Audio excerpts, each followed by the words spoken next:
Bonjour. Alors aujourd'hui, je vais parler d'une chose très importante.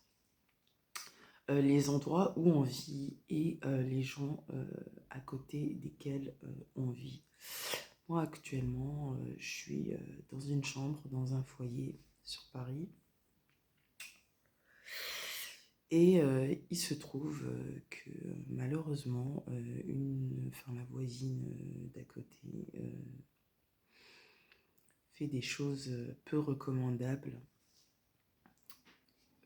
Je vais pas trop m'étendre là-dessus, mais en gros, elle nuit en fait à ma vie spirituelle et elle fait clairement de la sorcellerie et du satanisme contre moi. Et elle fait vraiment l'hypocrite en fait vis-à-vis de moi parce que en fait elle est dans la sorcellerie et dans le satanisme et elle se prostitue. Et en fait elle me met dans une situation très compliquée sur le plan spirituel. J'ai des attaques très graves à cause d'elle, puisque c'est elle qui les provoque, c'est elle qui les fait. Et en fait, je me retrouve dans des situations très compliquées parce que je suis dans une chambre juste à côté de la sienne. Et du coup, je peux pas trop parler trop fort, mais bon, pour vous dire en fait que voilà, du coup, faut absolument que je trouve une solution pour partir de là où je me trouve. Parce qu'en fait, soit je me trouve dehors dans les problèmes avec des fous, soit je me trouve voilà, dans une chambre où il y a une prostituée juste à côté et qui invite tous les jours des gens avec qui coucher et qui se rend pas compte en fait que moi toute ma vie je me suis battue en fait pour rester dans la sainteté et pour marcher dans les commandements de Dieu et veiller sur ma route. Donc en fait, bon bref, en fait ce que je veux dire en fait c'est que la liberté des gens, euh, à partir du moment où vous faites du mal en fait aux gens autour de vous, vous propagez, vous faites de la sorcellerie sur eux, des choses comme ça en fait, c'est là que en fait Dieu ne vous regarde plus et que vous faites tout un tas de stratagèmes en fait pour vous faire bien voir des autres parce que vous savez que Dieu vous a déjà rejeté. Et c'est ça en fait de ce dont je voudrais parler aujourd'hui, c'est le fait de faire très attention à ses fréquentations et aux gens euh, desquels on s'entoure.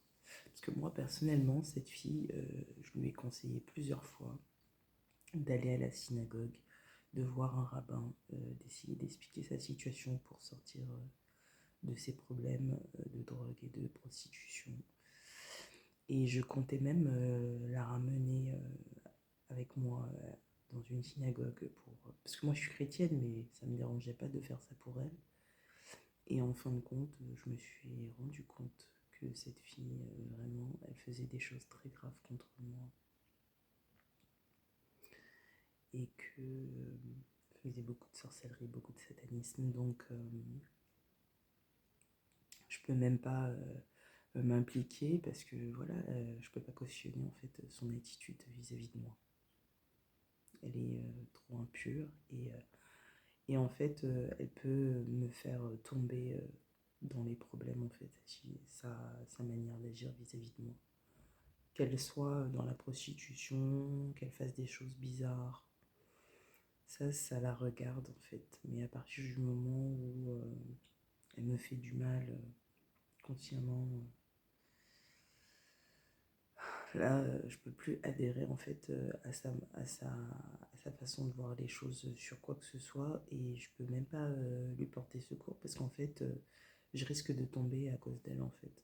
Parce qu'elle va essayer de s'accrocher à moi pour me faire des problèmes encore plus graves puisque ma situation l'indiffère et elle veut au contraire me dépouiller de ce que j'ai et me faire du mal. Donc ça sert à rien du tout en fait. Quand vous avez affaire à ce genre de personnes, vous pouvez rien faire pour eux en fait. Parce qu'une personne qui demande du secours sans vous faire de mal, on peut comprendre. Mais une personne qui vous fait du mal alors que vous voulez la secourir, là c'est un petit peu plus compliqué.